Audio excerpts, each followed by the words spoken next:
Entonces, especificaciones de video. Si no acabamos hoy, pues ya lo continúo la próxima clase, ¿no?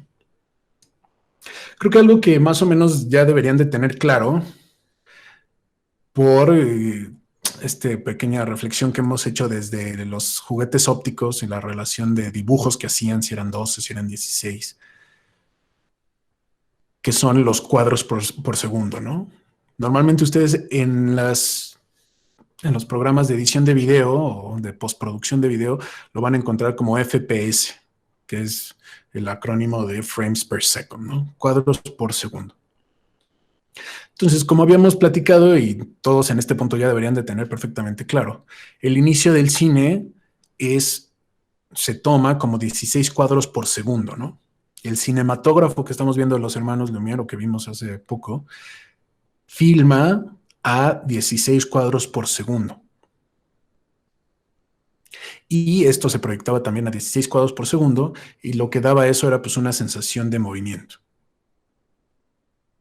Las personas que habían estudiado la persistencia retiniana decían que con una décima de segundo era más que suficiente para que nosotros pudiéramos justamente generar la sensación de movimiento a través de la sucesión o proyección de imágenes fijas, ¿no? Que con 10 cuadros por segundo es suficiente para que nosotros ya entremos en esa ilusión.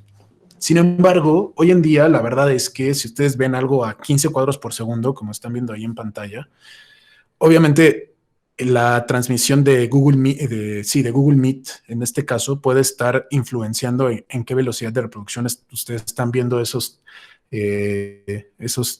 3 líneas de texto, ¿no? Y aquí es donde tenemos que hablar un poquito de los dispositivos. ¿Por qué? Porque la mayoría de las pantallas funcionan como a 60 ciclos por segundo, 60 Hz. O sea, las pantallas de sus celulares, las pantallas de sus computadoras, por lo regular están alrededor de los 60 Hz. Esto significa que, por ejemplo, cuando mueven su mouse, o sea, ese mouse se está moviendo, como estamos hablando de una pantalla, son Hz, pero sería el equivalente a 60 cuadros por segundo, ¿no? Puede ser menos, en algunas pantallas puede ser más. Si a alguno de ustedes les gustan los videojuegos, seguramente saben que un display para jugadores así profesionales tiene que estar a 120 cuadros por segundo, ¿no? En el caso de los de 120 Hz, para que haya 120 cuadros y que la sensación del movimiento sea mucho más natural, ¿no? Entonces aquí empezamos como a tener como pequeñas diferencias entre lo que es el levantamiento, capturar para nuestro caso en video, y después cómo se reproduce eso. Porque nosotros vamos a encontrar cámaras y muchas de sus celulares, seguramente si son celulares más o menos nuevos, se van a dar cuenta que pues, tiene opciones de slow motion, ¿no? Y esto significa que en lugar de grabar a 30 cuadros por segundo, puede grabar a 60, ¿no? O puede grabar a 120, 240, 480, 960 cuadros por segundo.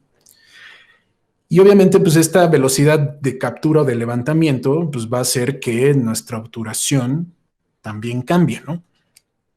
¿Se acuerdan de esto que hablábamos? De las cámaras fotográficas, porque asumo que muchos de ustedes van a utilizar su cámara de foto, si es digital, la van a usar para también tomar video. Y si no, pues también, o sea, con su celular.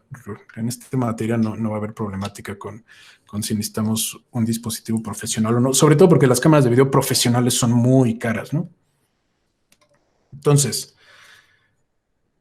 si ustedes van a usar cámara de foto, pues van a ver ahí que normalmente tienen una velocidad de obturación que va a cambiar dependiendo de los cuadros de segundo que ustedes metan. Habíamos dicho 16 cuadros para cine, pero viejito, ¿no? En la actualidad el cine está a 24 cuadros, ¿no? Es un estándar.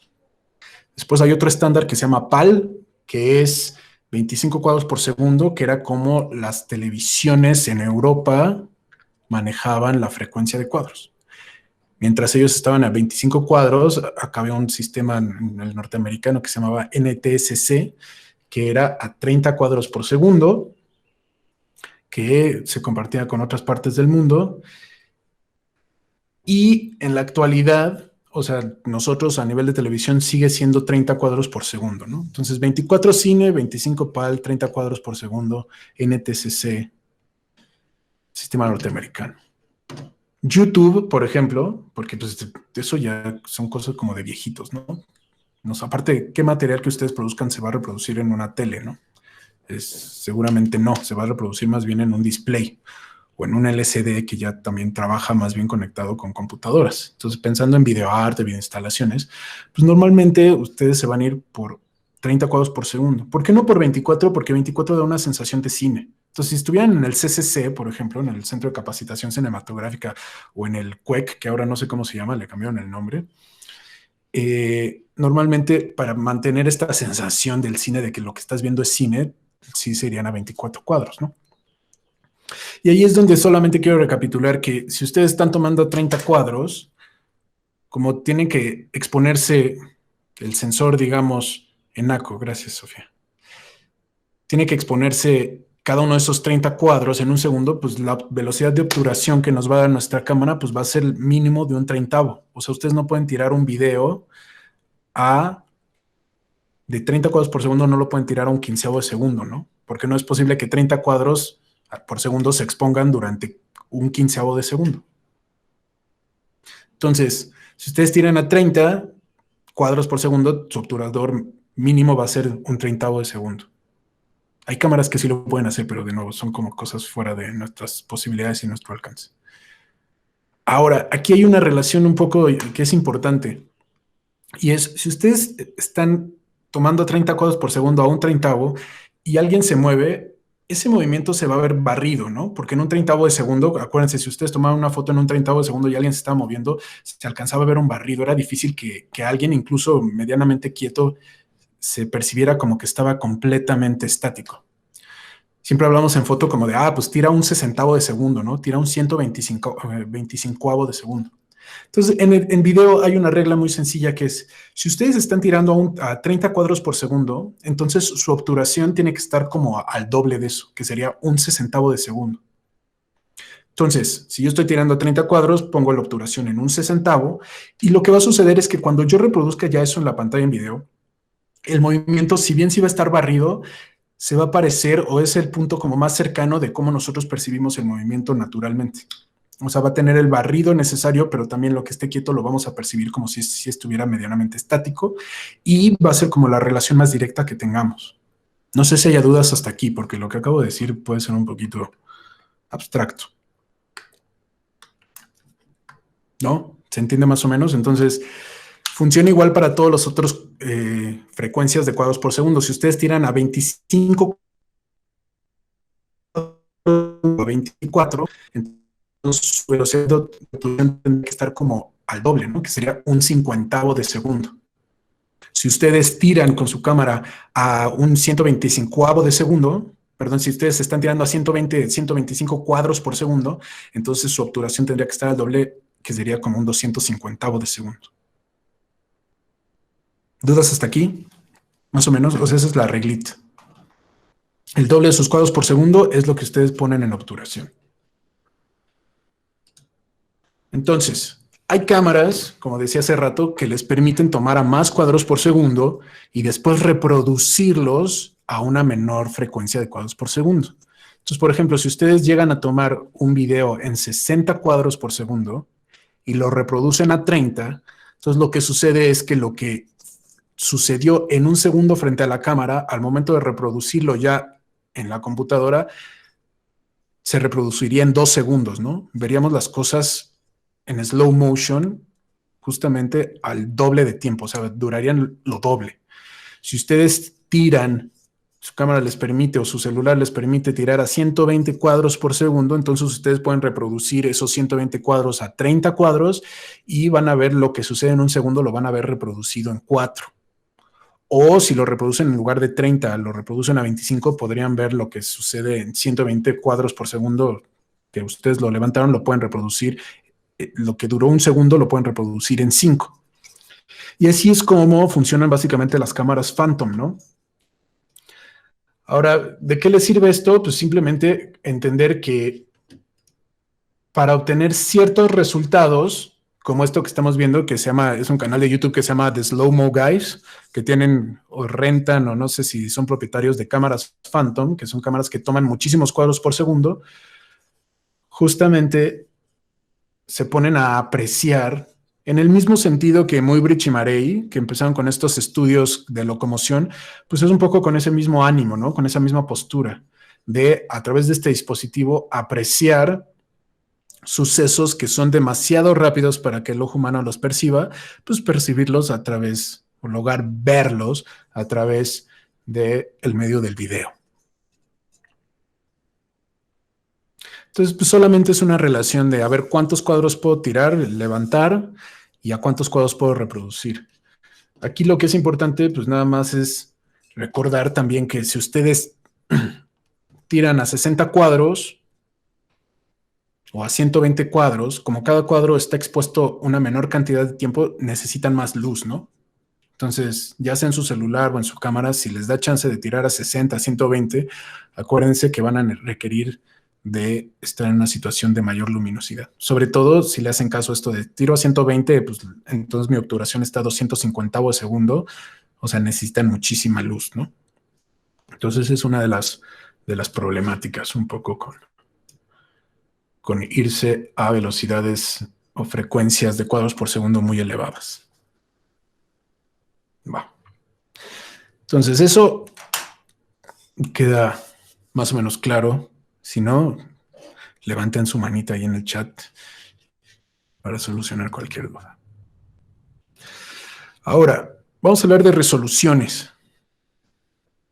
En la fotografía, nosotros dijimos que ustedes tenían una cámara, no sé, 24 megapíxeles, ¿no? Que se convirtió en un estándar en los últimos años. Y esos 24 megapíxeles a ustedes muchas veces les permitía, tenían tanta información, les permitía no utilizar el cuadro completo, sino que podían recortar, ¿no? O si no querían que el formato fuera 3:2, así cuadrado, podrían hacer un formato cuadrado o podrían recortar y hacer una panorámica, etcétera.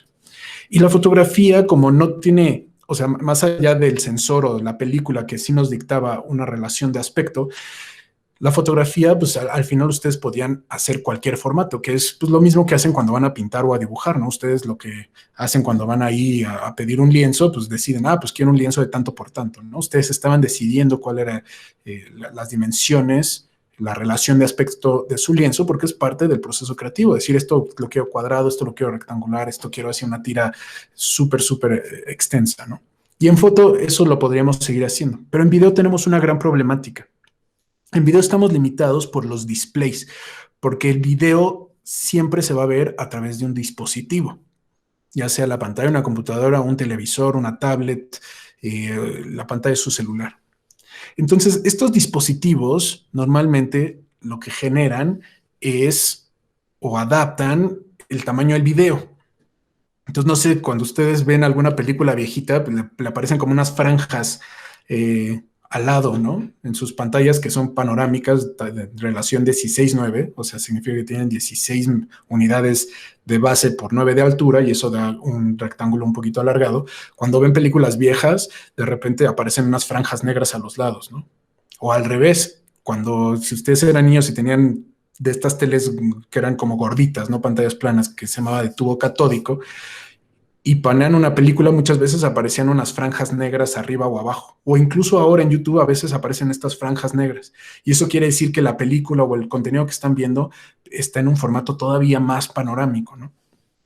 Entonces, lo que sucede aquí es que esas franjas, pues finalmente nos están quitando resolución. Finalmente son píxeles, en el caso de los displays nuevos, que no se están utilizando. Entonces, por lo general, lo que se recomienda es que nosotros utilicemos ciertas resoluciones que son resoluciones estandarizadas. ¿Qué es una resolución? Pues es una medida en píxeles. Y que si nosotros nos vamos a los formatos de video, normalmente ustedes van a ver que sus cámaras, sus celulares, graban también estandarizadamente en estas resoluciones. De nuevo, para que cuando lo pasen de su celular a la computadora, pues, o sea, no estén perdiendo resolución ni tengan estas franjas negras. Entonces, hay muchísimas resoluciones y esto se complica mucho porque hay cámaras que fingen ser de una resolución cuando en realidad tienen otra, etcétera. Pero estas son como las más conocidas y actualmente son las que más se utilizan. Las televisiones o lo que nosotros vamos, cuando empecemos a ver historia del video, vamos a ver que el video tiene una resolución de 720 por 480 píxeles, ¿no? 720 píxeles de ancho por 480 de alto. O, dependiendo de la relación de aspecto, 640 píxeles de base por 480 de altura, ¿no? Dependiendo si la pantalla era como más panorámica o era un poquito más cuadrada. Esas televisiones viejitas, la relación de aspecto es 4:3, o sea, 4 unidades de base por 3 de altura. Y a eso se le llama SD, Standard Definition, definición estándar, porque fue la definición que se utilizó desde el inicio del video hasta la aparición de las cámaras digitales que ya tomaban en otras resoluciones a finales de los 80s, principios de los 90s, ¿no? Entonces, 640 por 480, que vean es 0.3 megapíxeles, eso era Standard Definition. Después hay una definición que es HD, que es High Definition, que es 1280 por 720. Si ustedes multiplican esto, les da aproximadamente 1 megapíxel, ¿no? O sea, 1 millón de píxeles es lo que hay en una pantalla HD. Full HD, o FHD, es 1920 por 1080, que es más o menos 2 megapíxeles. Ahora me voy a detener aquí tantito, porque Full HD, a mi parecer muy personal, sigue siendo la resolución, como la mejor resolución en la que nosotros podemos grabar ahorita. ¿Por qué? Porque ya hay muchos dispositivos, hay casi todas las televisiones que actualmente tenemos en casa, etcétera, mínimo tienen una resolución de 2 megapíxeles, Full HD, 1920 por 1080.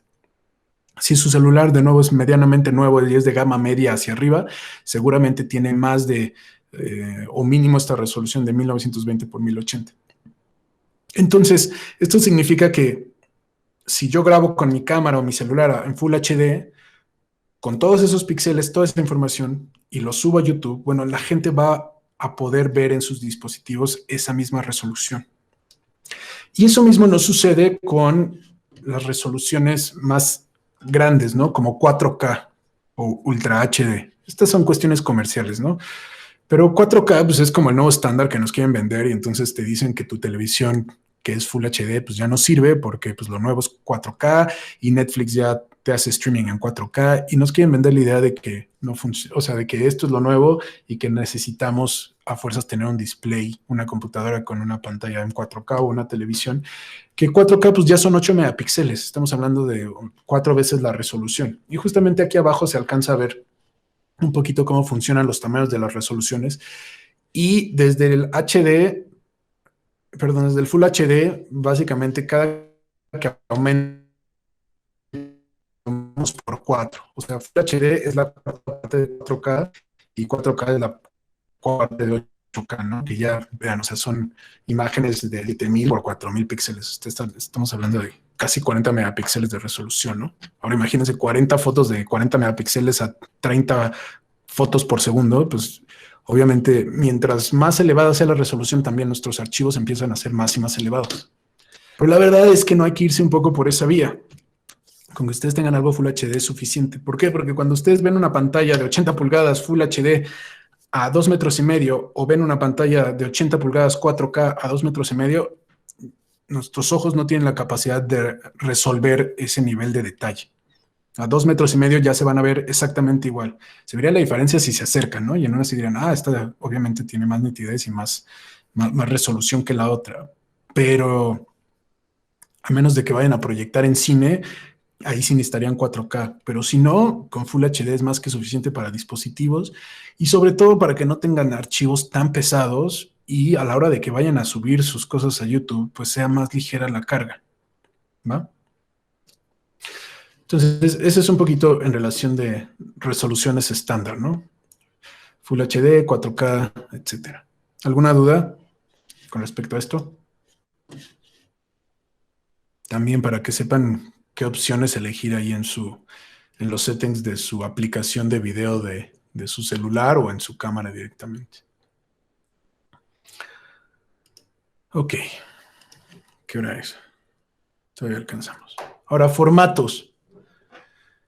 No, ya me fui muy atrás. Esperen. Ok. Formatos. En fotografía no hubo tanto problema, como que todas las cámaras toman en JPG y las que eran cámaras profesionales tomaban en RAW y ya, ¿no? O sea, como que había archivos estandarizados, como puede ser, de nuevo, JPG o el PNG o el TIFF. En el mundo del video, esto se volvió un desastre porque cada compañía que sacaba o producía una cámara de video generaba sus formatos personales, ¿no? O sea, Sony tenía sus formatos, Panasonic tenía sus formatos, etcétera. Entonces esto se volvió un desastre. En los últimos años se ha hecho un esfuerzo justamente por limitar la cantidad de formatos existentes para que los programas de edición no tengan problemas al levantar un archivo. Y esto era muy común, actualmente ya no tanto, pero muchas veces tú grabas con una cámara y llegabas a tu computadora y ya sea que usabas Final Cut o que usabas Premiere o cualquier otro software de edición de video. Y al momento de querer cargar los archivos te decía, el programa no es el formato del archivo no es compatible con el programa. Y entonces te metías una bronca porque tenías que buscar en internet como una información que tú agregabas a tu software de edición de video para que pudiera interpretar esos archivos, ¿no? Lo cual siempre es bien problemático. En la actualidad, de nuevo, se hizo un esfuerzo por reducir la cantidad de formatos disponibles y aquí les pongo los más comunes.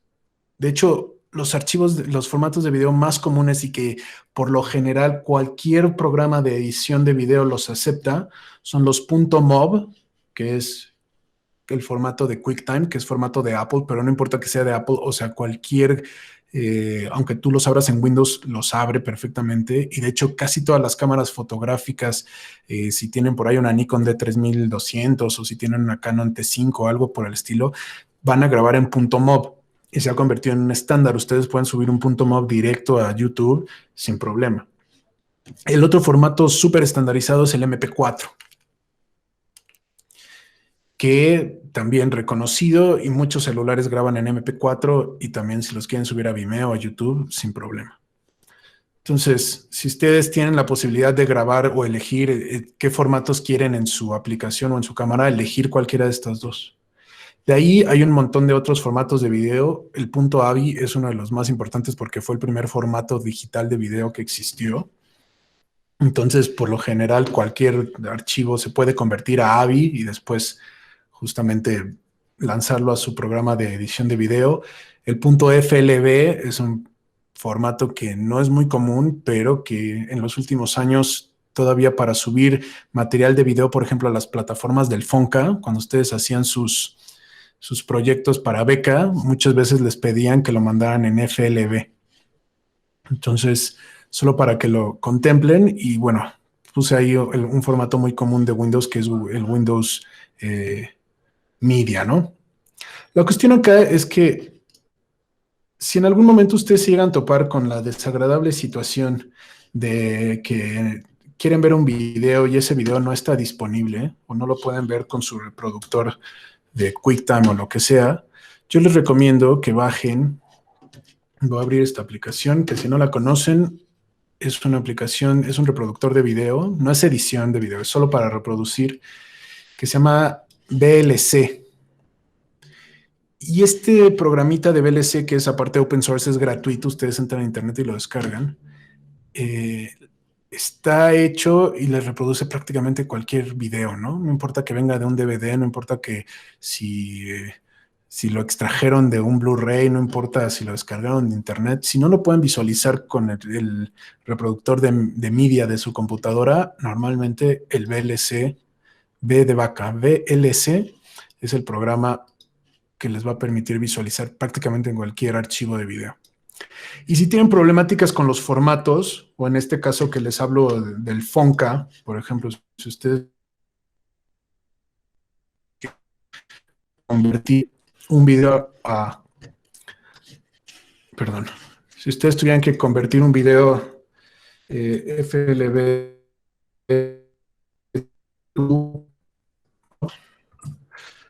en la actualidad, los servicios de internet ya les permiten a ustedes convertir de unos formatos a otro, ¿no? Entonces, esto se los digo por si en algún momento, por alguna convocatoria o algo, les piden un formato en específico. Si ustedes ponen directo en Google convertir de un formato tal a un formato tal, lo más probable es que encuentren algún sitio de internet donde ustedes pueden subir su archivo y se los va a convertir de un tipo de formato al que les están pidiendo, ¿no? Esto se los digo por practicidad. La otra forma de hacer esto, pues, es a través de un programa de edición de video, los cuales ya revisaremos un poquito más adelante. Recuerden que en el mundo de la fotografía teníamos como los colores primarios luz, que eran el RGB, ¿no? El rojo, el verde y el azul. Y que de hecho el color digital se construía a partir de justamente la combinación de estos tres valores, ¿no? Y que eran valores que iban desde el 0 al 255, ¿no? El rojo 0 al 255, del verde 0 al 255, el azul del 0 al 255, y esto era lo que nos daba todo el mundo del color que conocemos: los amarillos, los cianes, los magentas, los blancos, los negros, los grises, etc. En el mundo del video, de hecho, o sea, aunque se manejan también el RGB, como ya en los programas de edición van a ver que pueden ustedes modificar los canales RGB y las curvas RGB igual que hacen en Photoshop, los que utilizan Photoshop. En realidad, en el mundo del video, el color se interpreta de una manera distinta. Y en lugar de tener el RGB, tenemos esto que se llama el YCBSR, o abreviado YUB. Y son tres canales. La diferencia es que estos tres canales registran distinta información. En el caso de dos canales es información cromática y en el caso de un canal es información lumínica. Entonces, en lugar de tener RGB, tenemos un canal de luminancia, que es luma, que solamente va a detectar justamente los niveles de luces altas, luces medias, luces bajas. Vamos a tener un canal que registra el azul y vamos a tener un canal que registra el rojo. Entonces, esto se hace justamente para evitar que los archivos de video sean muy pesados, porque tenemos que recordar que en video pues están tomando a veces 24, a veces 30 fotografías por segundo durante 5 minutos, 10 minutos, 20 minutos, 30 minutos. Hay muchas cámaras que tienen ese límite, ¿no? Como de 30 minutos. Y eso tiene que ver con una reglamentación, sobre todo europea, donde una cámara semiprofesional que toma más de 30 minutos tiene que pagar un impuesto, ¿no? Porque ya se considera una cámara como de otra gama. Entonces van a darse cuenta que pues, hay como estos límites de tiempo. Imagínense estar procesando, o sea, lo que le estamos exigiendo a una cámara de video, sea de nuestro celular, sea de nuestra cámara de mano, etcétera, a que procese esa cantidad de información. Entonces, por lo regular, lo que se utiliza o lo que se intenta es que el procesamiento de esa información sea lo más ligero posible. Y consumir los canales RGB, digamos, es mucho más pesado que consumir un canal de luminosidad y después a ese canal de luminosidad agregarle los valores cromáticos. Entonces, el canal de luma básicamente ve la imagen en blanco y negro. Y esto sería importante saberlo porque, así como en la fotografía, cuando ustedes aumentaban el ISO, ¿se acuerdan que la imagen empezaba a tener como un poco de grano, ¿no? O a veces mucho grano, depende de su cámara, depende del valor ISO que ustedes metieran ahí, depende de la cantidad de luz bajo la cual estaban grabando. Entonces, muchas veces, y esto es un recurso que hasta yo he utilizado, cuando he estado grabando video en situaciones de luz muy baja, hay veces que lo que he hecho ya en postproducción, no desde la cámara, sino ya en el programa de edición, es eliminar los canales de color y quedarme solamente con el canal de luminosidad, ¿no? O sea, básicamente reducirlo a blanco y negro. Porque en el blanco y negro nosotros vamos a eliminar el ruido cromático, ¿no? Y entonces quizá un video que se veía un poquito granulado, con color, estando en color, cuando lo veo en blanco y negro ya no se ve como con esa textura tan fuerte. Los otros dos canales, que es el CB y el CR, que es como Channel Blue y Channel Red, como no tenemos el valor del verde, en realidad el canal azul y el canal rojo, en lugar de, como en fotografía, que teníamos valores del 0 al 255 positivos, vamos a ver que tenemos valores positivos y negativos en el canal azul y positivos y negativos en el canal rojo. Entonces, en lugar de tener del 0 al 255, voy a tener como un punto intermedio, y ese punto intermedio justamente va a ser un 0. Y voy a tener valores negativos, que en el caso del canal azul se van a referir como hacia los cianes, y en el caso del canal rojo se van a hacer como hacia los magentas. Y con estos valores negativos, o sea, como yo estoy negando el azul, digamos, el 128 en el canal azul, pues sería un azul total, pero menos 128 no sería negro, ¿no? El negro sería en el cero. En el menos 128 empezaría yo a tener, justamente como vemos en la imagen de acá abajo, valores verdes, ¿no? Verdosos, cianes verdosos, y en el caso del rojo tenemos verdes un poquito amarillentos. Entonces, así es como solamente con dos canales se soluciona el hecho de que estamos perdiendo tal cual el canal del verde, ¿no? El RGB, aquí solo tenemos RB, ¿no? Rojo y azul, red y blue. Entonces, de esta manera es como se crea el color en el mundo del video. Aquí, para tenerlo un poquito más claro, o sea, tenemos un plano cartesiano donde, pues si yo tengo en el canal del rojo, o sea, valores positivos, pues voy a ir hacia arriba, y si en el canal del azul tengo valores positivos, vean, si voy al rojo hacia arriba, positivo, pues voy al rojo, y si tengo valores en azul positivo, pues me voy hacia el magenta, ¿no? Si quiero hacer un verde, entonces me voy a valores negativos del rojo, y también, o sea, y me puedo quedar ya sea en valores centrales del azul para tener un cian, o si quiero un verde, entonces me voy a valores también negativos del verde, ¿no? Entonces sería como un punto en esta esquina. Entonces, de esta forma, solamente con, de nuevo, dos ejes, un horizontal, un vertical, un rojo y un azul, vamos a distribuir o vamos a generar todo el mundo de color. Lo que de hecho, o sea, si lo pensamos detenidamente, en el RGB que nosotros conocíamos en fotografía, pues teníamos de 0 a 255, ¿no? Teníamos 256 valores tonales. De rojo, 256 del verde y 256. Aquí estamos teniendo menos. O sea, el mundo de color que puede reproducir el video o la cantidad de tonalidades es un poco más reducido. Justamente porque en lugar de tener 256 por 256 por 256, estamos limitados solamente por dos ejes, ¿no? Entonces, eso es, o sea, esa es la explicación, solamente para entender qué hay detrás, pero lo importante es más o menos lo siguiente. Y esta explicación justamente tiene que ver en por qué nuestros celulares, por ejemplo, pueden tomar video en ciertas calidades, digamos, en ciertas resoluciones. Y cuando hablamos de resolución hablamos de cantidad de píxeles, pero que son muy, muy ligeros, ¿no?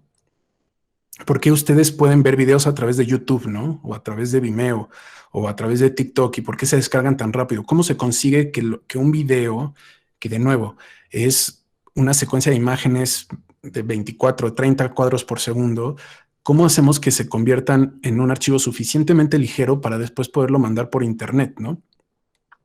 Y esto también tiene que ver con el hecho de que ustedes, si van a subir algo a YouTube, les conviene hacer una compresión del video un poquito agresiva para que los tiempos que ustedes van a utilizar para subir un video sean más cortos, ¿no?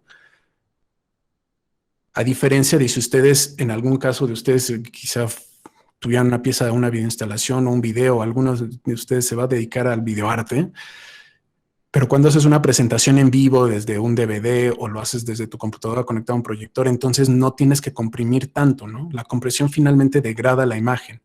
Y si bien es necesaria para la transferencia de archivos de video en Internet, cuando nosotros estamos jalando el archivo directamente de un disco duro, de nuestra computadora, etcétera, no necesitamos tener esas compresiones.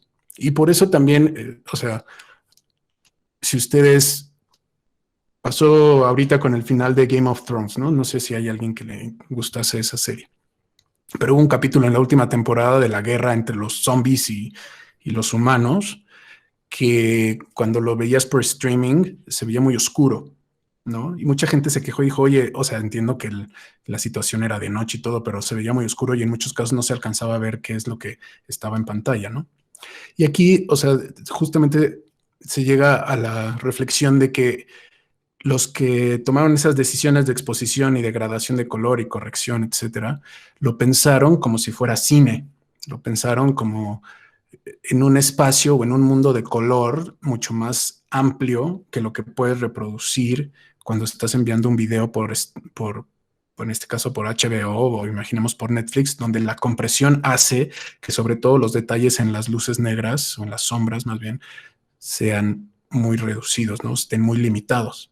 Entonces la gente que posteriormente compró los DVDs o los Blu-rays más bien y ya lo vio directamente del disco, o sea, dijo, bueno, es que hay una gran diferencia, ¿no? En el disco sí, aunque está oscuro, se alcanza a percibir perfectamente bien porque el video no viene tan comprimido en comparación de lo que sucedió en el streaming de HBO, ¿no? Donde definitivamente era complicado, o sea, tienes que tener mucha atención para poder percibir.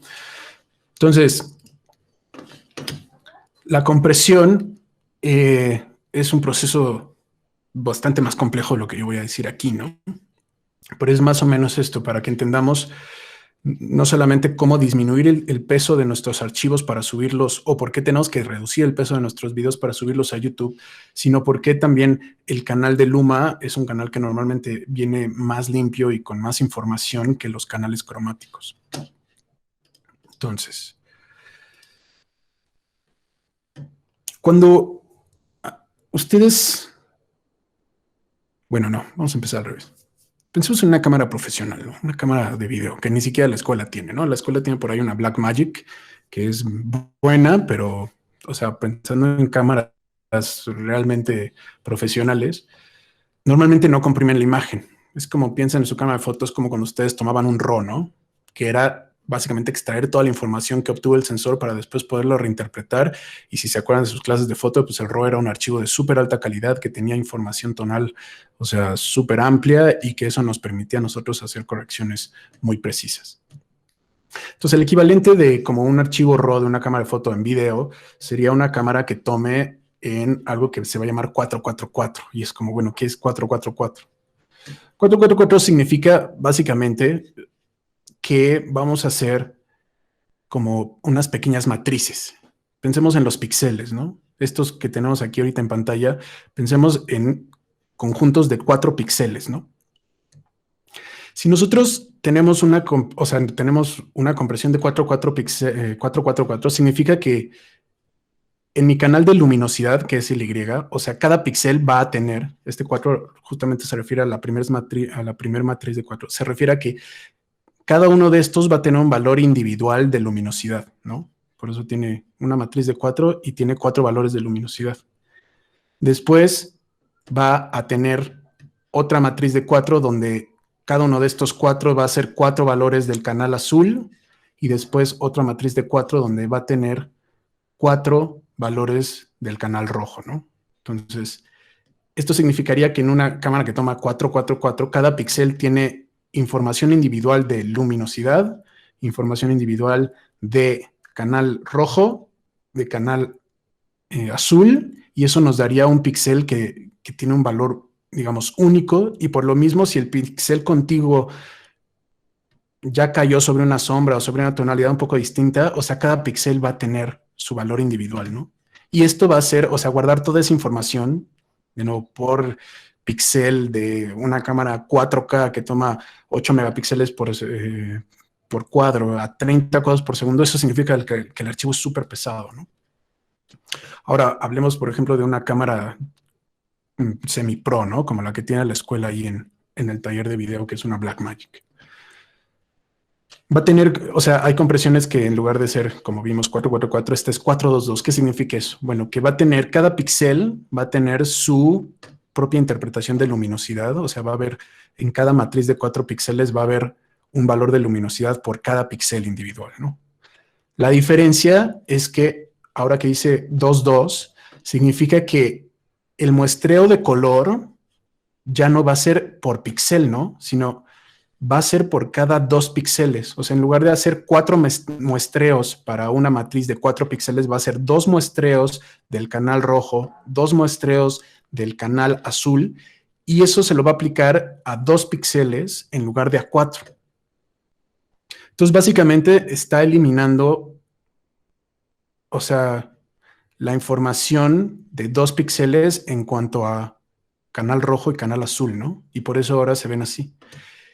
Pero cuando se combina eso con el canal de luminosidad, de todas formas nos da píxeles que aparentan ser distintos, ¿no? Porque este pudo haber tenido el mismo valor cromático, el moradito, pero ya que eso se combina con el canal de luminosidad, entonces es un morado un poco más oscuro o un morado un poquito más claro.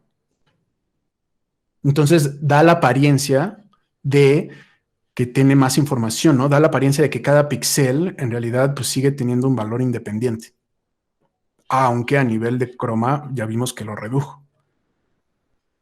Ahora, si nos vamos a otras compresiones, que estas, por ejemplo, son las que realizan nuestras cámaras de fotografía en su mayoría, nuestros teléfonos, todos los otros dispositivos que no son profesionales normalmente tienen compresiones mucho más agresivas. Y esas compresiones, como les decía, se dan más en los canales del color.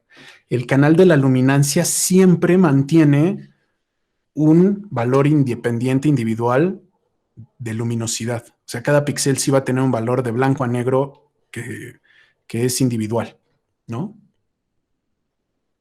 Lo que sucede acá es que la matriz, o sea, va a tomar, o sea, un muestreo de rojo y de azul, pero ahora en lugar de para 2 píxeles los va a tomar para 4 y va a ser, o sea, o es lineal o es como 2 y 2, 2 arriba, 2 abajo y se generan estos cuadros, o 4, 1, 1, que son matrices de 4, pero, o sea, en dirección horizontal, ¿no?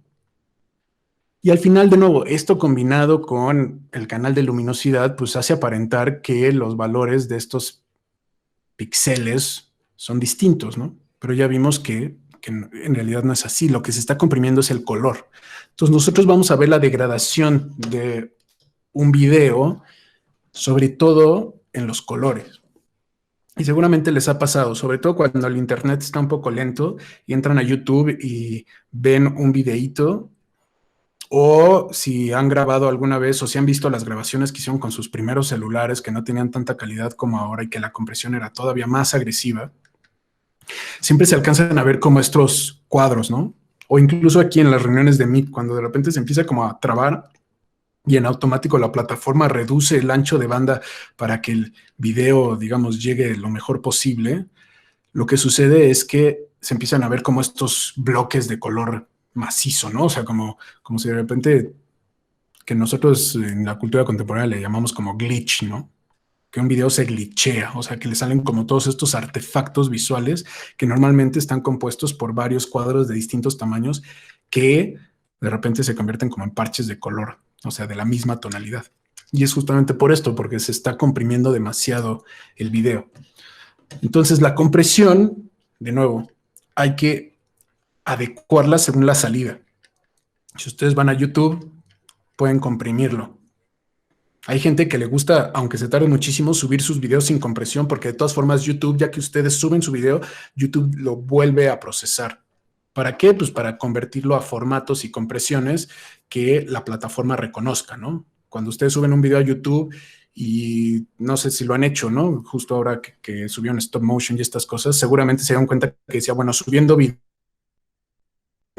Y después hay otro apartado donde dice procesando video, ¿no? Es como tu video ya está arriba, pero lo estamos procesando. Justamente ese procesamiento viene incluida esta parte donde es, ok, subiste un MP4 o un WMV, lo que sea, lo vamos a convertir al formato que nosotros utilizamos comúnmente, con la compresión que nosotros utilizamos para optimizar el archivo y que se pueda enviar por internet. Aparte de eso, bueno, en el procesamiento también hay como toda la detección de música, de derechos de autor o de imágenes, etcétera, ¿no? O sea, no solamente es esto, pero es en gran medida esto, se está procesando el video para que sea visible. Entonces, aquí regresando a la pantalla que teníamos, y esto, más allá de la información que yo les acabo de dar, es importante que lo anoten por ahí, porque vamos a tener distintas compresiones. Cuando nosotros queramos comprimir un video para YouTube, vamos a buscar una opción en nuestros programas de edición, que si es Final Cut, si es Premiere, si es DaVinci, esto viene en distintos apartados. Entonces, ahora sí que o lo investigan por su lado o me preguntan y si los puedo ayudar, pues lo investigamos, ¿no? Porque aquí seguramente cada quien va a estar utilizando un programa de edición distinto. Pero hay un estándar ahorita, que es el mismo estándar que utilizan las cámaras de fotografía, las reflex digitales que toman video, que es H264. ¿Qué es el H264? Y es muy fácil acordarse porque suena como a insecticida, ¿no? Como el H24. El H264 es un compresor. Y aquí no me quiero meter en cuestiones muy técnicas porque es difícil explicar. Pero una cosa es el compresor, que es este proceso que les dije de reducir sobre todo las gamas cromáticas para hacer que el archivo sea más ligero. Y otra cosa es el formato, que veíamos que era el .mov, .mp4. El formato es como el contenedor.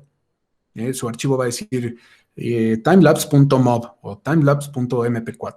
Ese es el contenedor, ¿no? Pero la compresión es el proceso de interpretación del video, y ya que esté interpretado y reducido el peso, entonces ese video se pone en un contenedor que puede ser cualquier formato de los que acabo de mencionar. Y ya, eso es lo que se sube o eso es lo que se va a proyectar. En el caso de H264, pues normalmente tiene una compresión que está pensada para Internet. Y incluso nosotros, cuando elegimos H264, normalmente le podemos decir, queremos que sea un H264, una compresión de H264 en la máxima calidad que puede dar ese compresor, o lo puedo incluso reducir un poco más, ¿no? Entonces, normalmente es una barrita que dice del 0 al 100. Entonces, ustedes pueden hacer un H264 como de calidad del 80%, y eso ayuda a que su archivo sea más ligero. Y entonces, en lugar de que darles un video de 1 giga que se van a tardar quién sabe cuántas horas subiendo a YouTube y que el internet se les cae, etcétera, o sea, pueden tener problemáticas y lo tienen que volver a subir, etcétera. A veces es una bronca, ¿no? Depende mucho de la velocidad de internet que estén utilizando, la hora a la cual lo estén subiendo y el peso, ¿no? O sea, porque subir un archivo de 1 de 2 gigas a YouTube normalmente es problemático. Cuando teníamos todavía acceso a la escuela, que en una de estas quizá en algún momento regresemos, no creo porque va a ser escalonado y no sé qué, pero la escuela tiene aunque el internet está muy chafa y hay pocos salones donde llegue el internet, en los lugares donde hay normalmente, como es un internet pensado para, digamos, darle servicio a muchísima gente, normalmente el canal de subida, porque el internet tiene como canal de bajada y canal de subida, el download y el upload, normalmente el canal de subida siempre está vacío porque la gente normalmente baja cosas, ¿no? Tú bajas páginas, bajas películas, o sea, no bajas de descargar a tu compu, sino que las estás visualizando, estás bajando información para visualizarla en tu navegador. Entonces, normalmente en la escuela era súper rápido, ¿no? Aunque tuvieras archivos de 800 megas, de 1 giga, se subían bastante rápido. Pero en las redes caseras, que es a lo que ahorita nos estamos enfrentando, normalmente va a ser mucho, mucho más lento. Entonces, les conviene que revisar este apartado. Y de nuevo, si no tienen idea de dónde modificarlo, ya que estén trabajando en su programa de video, pues me preguntan para ver cómo los puedo asesorar. Entonces, eso es una compresión como bastante adecuada para Internet. Después vamos a tener otra compresión muy utilizada que se llama Apple ProRes. Y estas compresiones de Apple ProRes también vienen como en distintas... no le había dado clic. Vienen en distintas presentaciones y calidades, pero normalmente cuando nosotros ya acabamos nuestro video y lo vamos a poner, no sé, en una bienal de video o en la presentación en la galería X, o sea, esto ya estoy hablando para salidas de mayor calidad, pues normalmente la compresión se hace en Apple ProRes y de nuevo ya se guarda en el formato o en el tipo de archivo que ustedes quieran. Y si hay alguien aquí interesado en animación, hay otro tipo de compresión que le voy a decir animation, o puede llamarse compresión 444, como veíamos, que es básicamente una compresión sin pérdida de calidad. O sea, se le llama compresión, pero en realidad no comprime la información. No hay pérdida. Cada píxel se va exactamente con toda la información del canal de luminancia, el canal del rojo y el canal del verde. Entonces son archivos súper, súper pesados. Esta clase de compresión no se utiliza para visualización. Esta compresión que se llama animation, o pensemos lo que no comprime la imagen, se utiliza cuando yo estoy en procesos intermedios. ¿Qué es un proceso intermedio? Imagínense que yo estoy haciendo una película, ¿no? Y en cierta parte de la película hay unos efectos especiales. Los efectos especiales normalmente no se hacen en el mismo programa donde se esté editando la película, se hacen en programas externos, ya sea de 3D o sea de postproducción como After Effects, o sea, programas que están diseñados para hacer efectos visuales, ¿no? Que si bien pueden ser muy similares a un programa de edición, en realidad están diseñados la interfaz, las herramientas, los filtros, los efectos están diseñados para cumplir otra función que es más justamente de, puede ser animación 2D, animación 3D, efectos visuales, efectos especiales, procesador de texto, etcétera, ¿no? Que si bien la salida es video, o sea, no produces todo el video ahí. Entonces, cuando uno está trabajando en uno de estos clips que posteriormente se van a exportar de un programa de video y se van a agregar a un programa de edición donde ya van a compartir espacio con otros planos secuencias para hacer cortes, transiciones, donde digamos ya va a estar toda la película. Cuando yo lo exporto de mi programa especializado en efectos especiales, lo voy a exportar sin compresión para que vaya con toda la calidad que tiene el archivo original. Entonces, en estos casos, en la escuela es mucho más común, no hacemos efectos especiales, pero se hace mucha animación.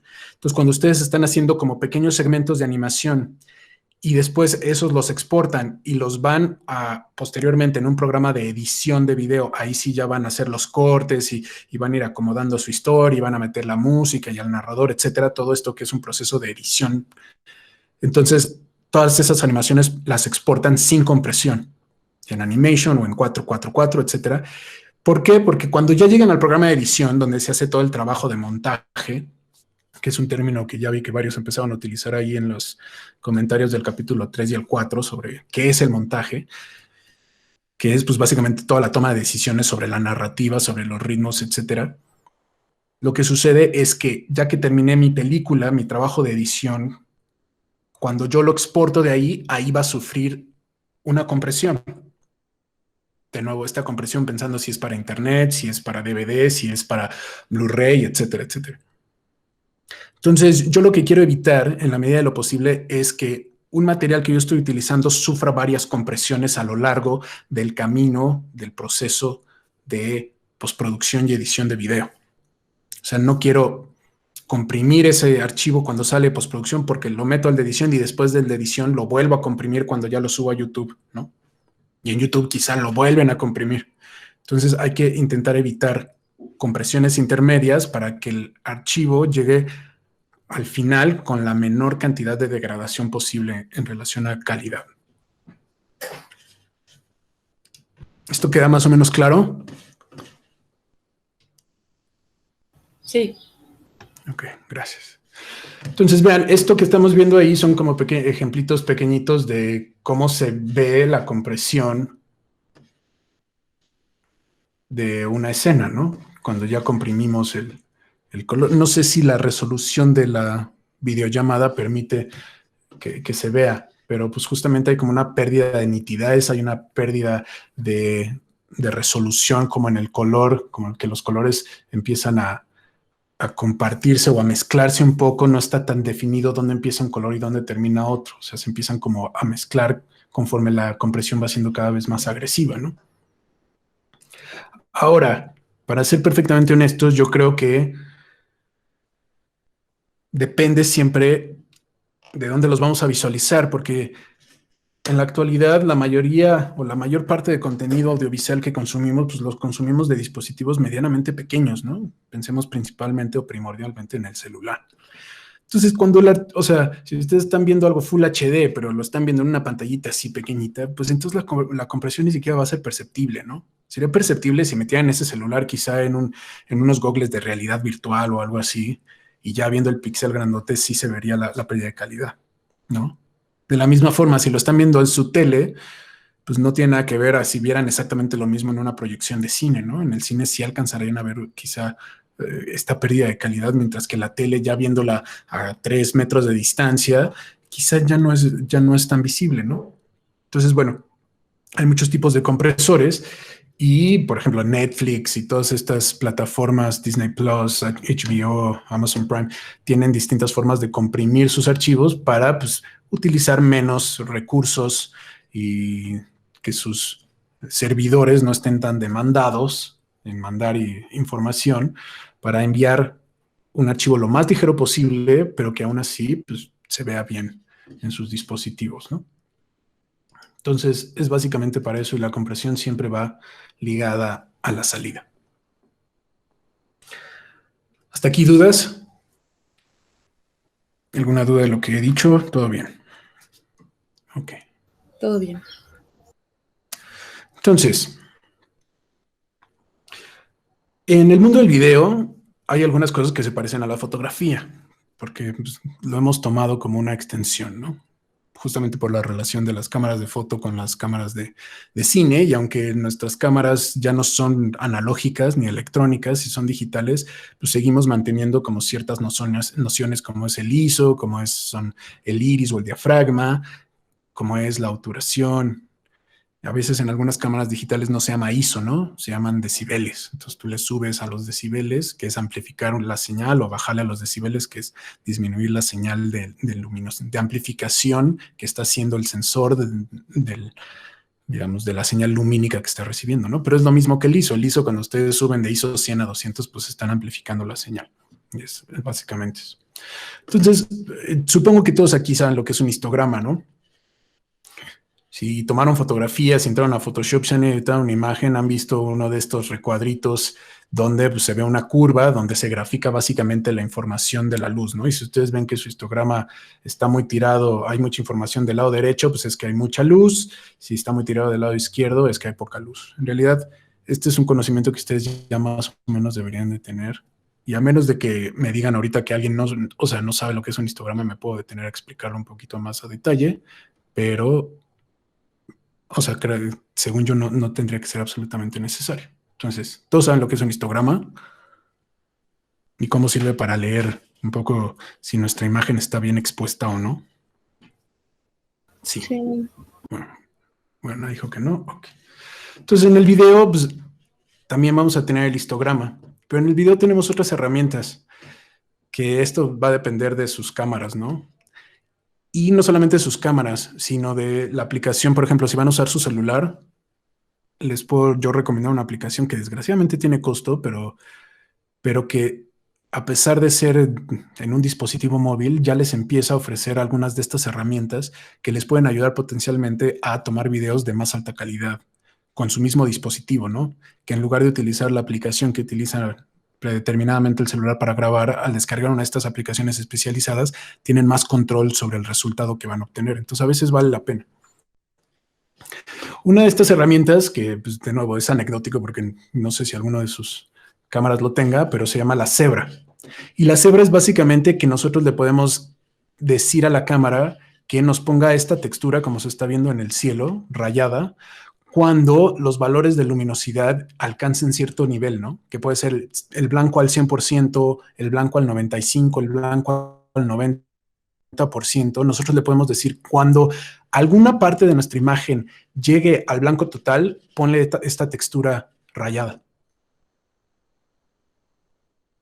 ¿no? Entonces, eso nos ayuda un montón a quizá no concentrarnos en el histograma, estar concentrados un poco en lo que estamos grabando, pero también darnos cuenta en qué momento nos estamos saliendo de la exposición de la cámara, ¿no? Del rango dinámico de la cámara para representar pues, los valores, en este caso, lumínicos, ¿no? Entonces, la cebra, de nuevo, es muy útil porque pues, cuando llegas a ese blanco y dices, ay, no, pues cambio los settings de mi cámara, cierro quizá un poquito el diafragma, etcétera, para que ningún blanco llegue a ese blanco total, ¿no? Si aparece el sol en escena, pues es normal que el sol sea un blanco puro, ¿no? Entonces, pues al sol sí le podría salir esta texturita rayada. Ahora, aparte de eso, hay, de nuevo, dependiendo qué cámara tengan o qué grabadora tengan de video, hay otras formas de visualización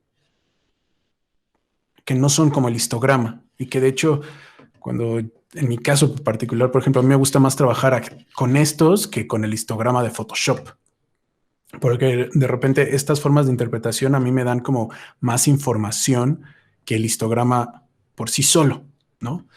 Si vemos este recuadro en la parte inferior derecha, es como justamente una representación de los canales RGB del histograma, ¿no?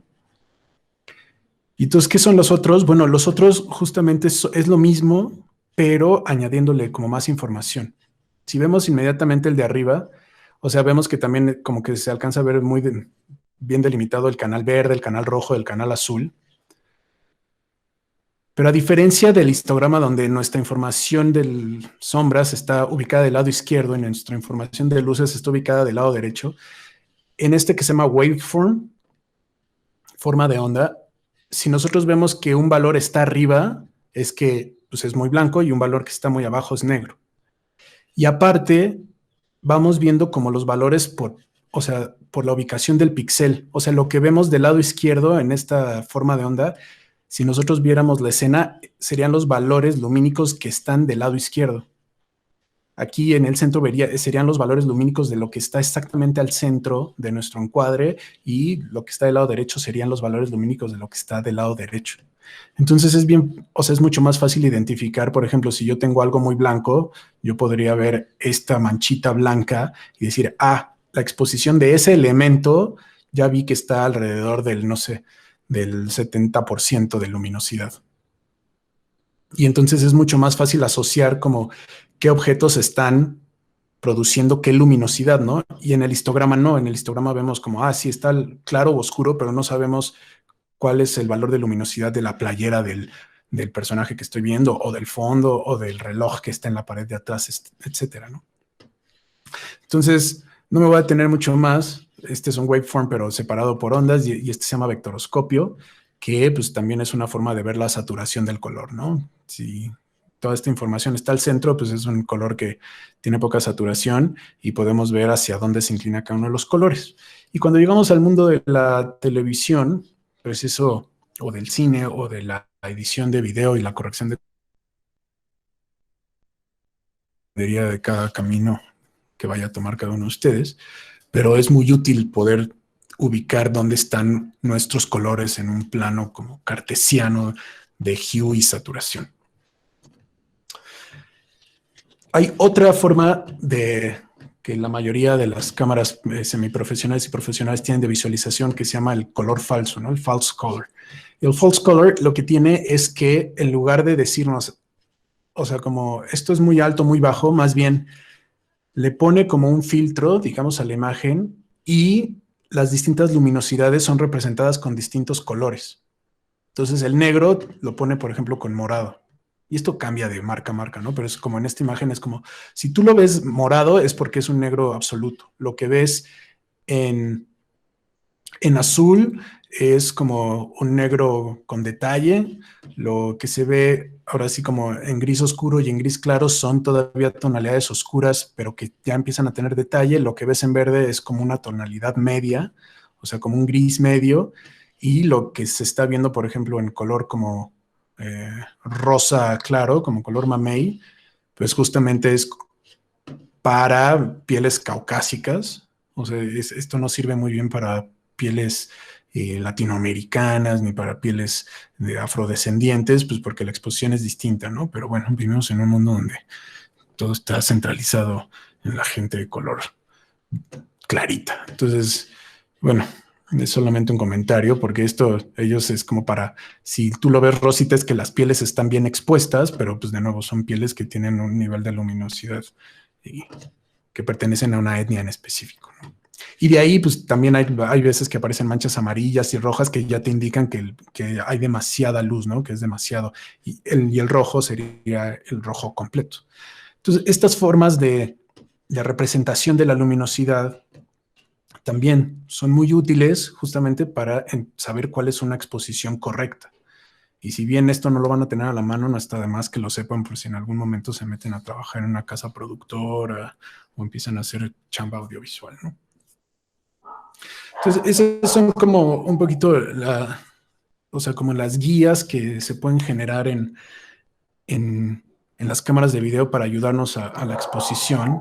Y de nuevo, hay una aplicación que les voy a recomendar que se me dejan, que se llama Filmic Pro, pero quiero solamente corroborar que sí sea. Si alguno de ustedes estuviera interesado de nuevo, en un costo, pero en hacerse como de una aplicación para grabar video que les dé justamente algunas de estas herramientas que vimos, que les permiten de nuevo tener mucho control, esa es la herramienta como más recomendada. Hay versión para Android y hay versión para OS X, ¿no? Para iPhone. Se llama Filmic Pro. Hay otras. Antes de descargarla, si ustedes la buscan en la App Store o en la Play Store, hay otra aplicación que es gratuita que también se llama Filmic Pro, que ustedes la descargan y sirve para ver si su celular es compatible con todas las funciones de la aplicación real, ¿no? Entonces yo lo que recomiendo es que primero descarguen esa y que la aplicación les diga, tu celular es compatible con esta y esta función, ¿no? Y con estas otras funciones no es compatible, entonces ya ustedes toman la decisión. Lo ideal sería, depende del modelo de su celular, pero pues lo ideal sería que si van a pagar por una aplicación funcionara al 100%, pero de nuevo va a depender completamente del equipo al que ustedes tengan acceso. Entonces, ahí está, Filmic Pro. Y regresando un poquito acá, yo me voy. No sé si se acuerden, quizás son muy jóvenes, pero quizá algunos sí. Pero normalmente en la televisión, sobre todo en las mañanas, muy, muy tempranito en las mañanas, antes de que pasen el himno nacional, porque no sé si lo sigan haciendo, pero cuando yo era chico, a cierta hora de la mañana, no sé si a las 5 a las 6 pasaban el himno nacional, ¿no? Y allí ya empezaban las transmisiones de televisión. Pero pasaban esto. Y aparte pasaban un sonido que era como... "Tut". Y pues la mayoría de nosotros, yo jamás supe para qué eran esas barras de color, ¿no? Y para qué era ese sonido. Y todavía en la actualidad se utiliza esto para televisión. ¿Para qué sirve esto? Sirve justamente para calibrar varias cámaras y que todas perciban el color de la manera más cercana posible. Porque cuando ustedes están trabajando en una transmisión en vivo y están con 3, 4, 5 cámaras y cada cámara interpreta el color un poco distinto, pues ese brinco es bastante obvio, ¿no? A mí me sucede, por ejemplo, con esta camarita que es una cámara web. Cuando brinco para acá, no sé si lo notan, pero la temperatura de color es distinta. O sea, sí, los naranjas son naranjas, los amarillos son amarillos. Y si encima de eso yo, pasar a otra cámara, como no estoy seguro por qué no está funcionando.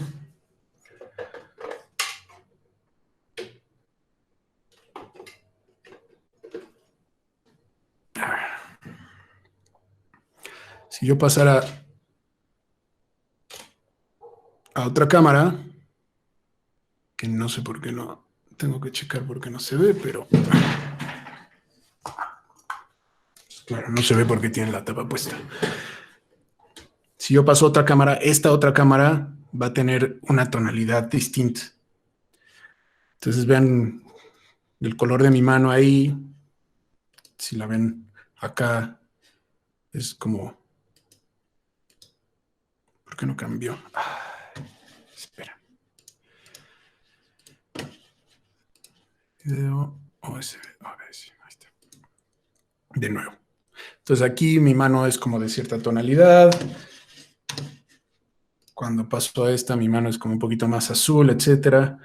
Cuando paso a esta, pues de repente está más saturadito y todo. Entonces, pues eso es una problemática de que cada cámara interpreta como quiere. Entonces, con estas barras, lo que se hacía era que cada cámara mandaba como esta grabación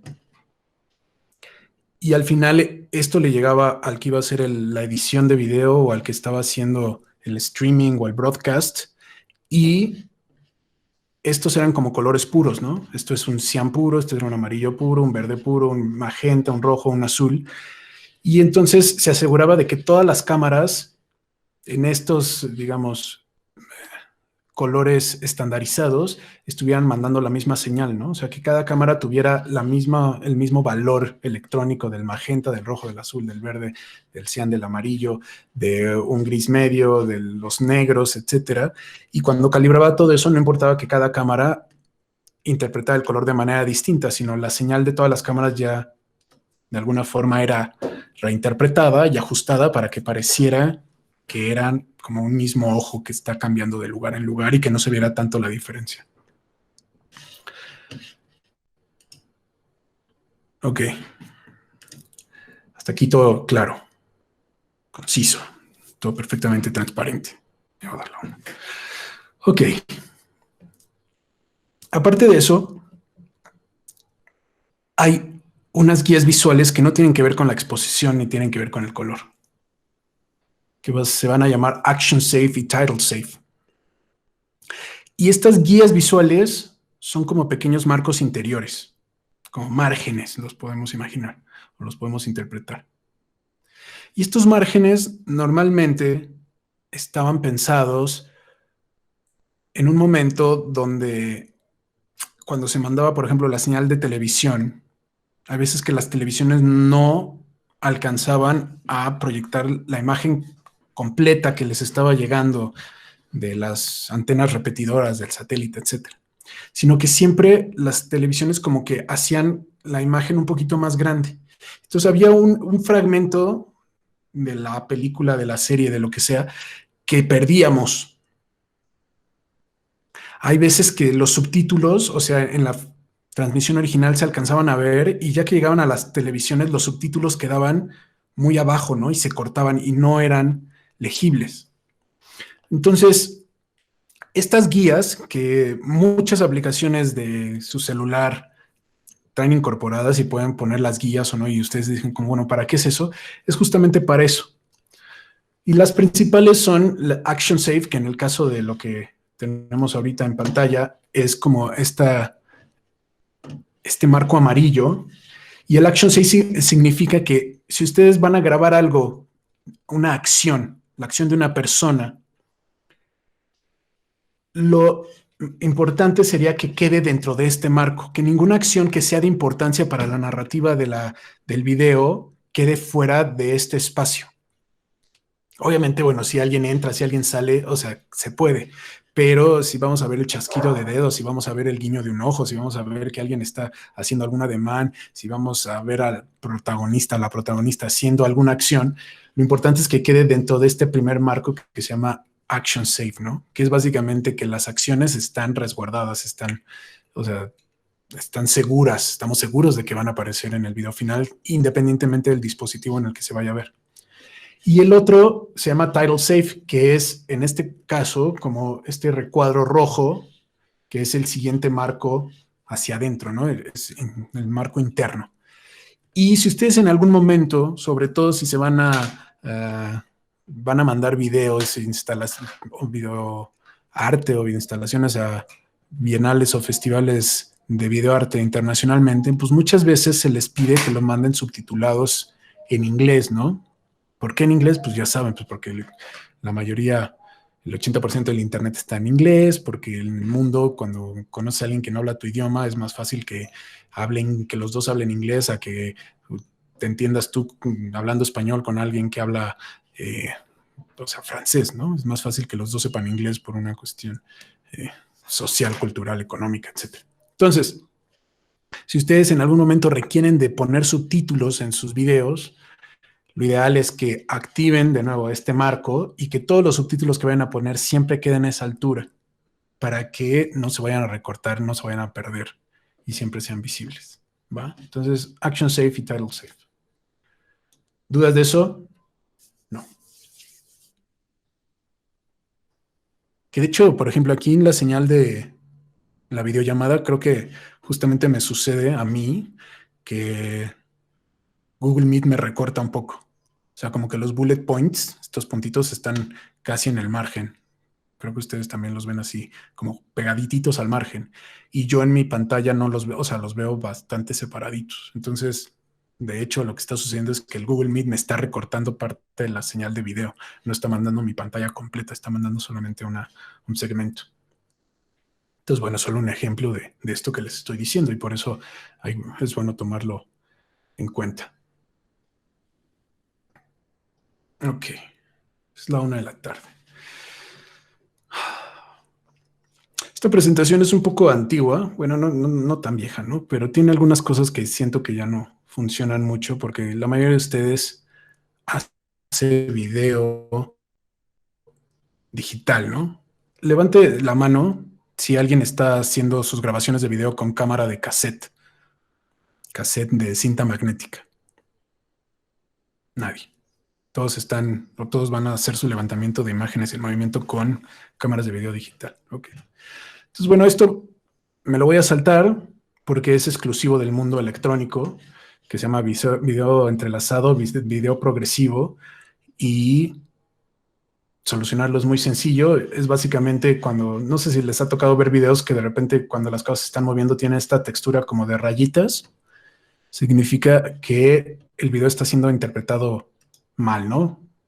Entonces hay que hacer un proceso de desentrelazado para convertirlo en video progresivo. No voy a explicar qué es el video entrelazado y el video progresivo ahorita, porque de nuevo no es necesario. Todo lo que ustedes hacen en video digital se llama video progresivo y significa que cada cuadro está conformado por todas las líneas de píxeles. Y el video entrelazado, pues básicamente había líneas de píxeles par y líneas de píxeles non, que de hecho se tomaban como en distintas temporalidades, entonces podía generar esos artefactos que estábamos viendo.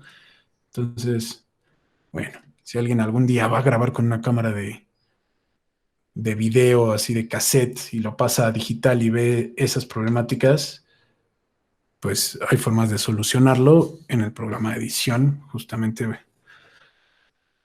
desentrelazándolo, ¿no? Si alguien llegase a tener ese problema, pues me pregunta y pues ya le echo la mano. Otra cuestión importante del video digital es la relación del píxel. La mayoría de las cámaras de foto tienen una relación de píxel 1:1. Esto significa que los píxeles son perfectamente cuadrados. Pero no todas las cámaras tienen los píxeles cuadrados. Y la verdad es que esto no es muy común. Y cuando hablo de píxeles cuadrados, estoy hablando del tamaño físico o de la proporción física del píxel. O sea, hay cámaras, como vemos en esta matriz de acá abajo, que tenían píxeles rectangulares. Y estos píxeles rectangulares estaban diseñados para reducir la información que la cámara procesaba. ¿Por qué? Porque se proyectaba, o sea, a través del lente pasaba una imagen y se proyectaba sobre estos píxeles.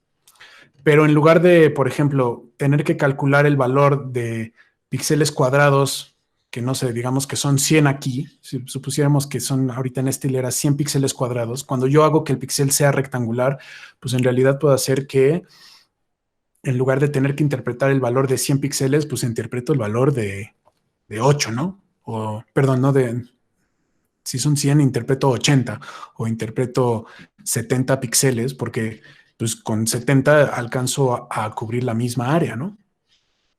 Entonces, estas cámaras lo que hacen es falsear la resolución. Entonces, había cámaras, veíamos la clase pasada que había resoluciones estándar, ¿no? Como Full HD, 1920 píxeles de base por 1080 píxeles de altura. Pues entonces había cámaras que en lugar de ser 1920 eran 1440 de ancho por 1080 de altura. Y cuando lo veías parecía o daba la ilusión de que era como justamente un píxel, perdón, una imagen Full HD, pero procesando menos información. El problema de eso es que cuando nosotros trabajamos en un archivo de edición y combinamos la información de una cámara que tiene píxeles cuadrados con la información de una cámara que tiene píxeles rectangulares, el resultado es esto que estamos viendo en pantalla, que las cosas se distorsionan. Entonces, si yo trabajo con una cámara de píxeles cuadrado, entonces todo lo que yo agregue a esa línea de tiempo, todo el material que yo voy a utilizar, tiene que estar hecho, sean videos o sean visuales o imágenes fijas que yo agregue, todo tiene que venir en la misma relación de píxel, que es 1:1, para que si yo meto un círculo, pues se vea como un círculo. Porque si yo en Photoshop estaba trabajando una imagen con una relación de píxel que se puede hacer rectangular y la meto a una línea de tiempo de video que tiene el píxel cuadrado, entonces lo que sucedía es que se distorsionaba, ¿no? Se hacía como más ovalada o más, bueno, no digamos ovalada, bueno, más ovalada en el sentido horizontal o más ovalada verticalmente, ¿no? Entonces, eso hacía que las cosas se vieran distorsionadas. En la actualidad, pues casi todos sus celulares, casi las cámaras que asumo que tienen, casi todos trabajan en píxel perfectamente cuadrado, entonces no deberían de tener problema. Solamente cuando entré en un programa de edición, normalmente dentro de los settings de la línea de tiempo, cuando les dice, a ver, tu línea de tiempo va a tener ciertas características. ¿Cuáles son esas características? Siempre viene ahí relación de píxel. Entonces hay que dejar la relación del píxel 1:1 para que sea cuadrada y evitar esta clase de problemas de distorsión. ¿Dudas hasta acá? ¿Algo en relación a lo que acabo de decir? No, todo bien. Ok, ya estamos cerca de terminar esto.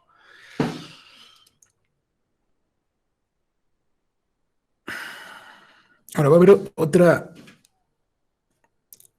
Hay otras variables de cómo se comprime el video.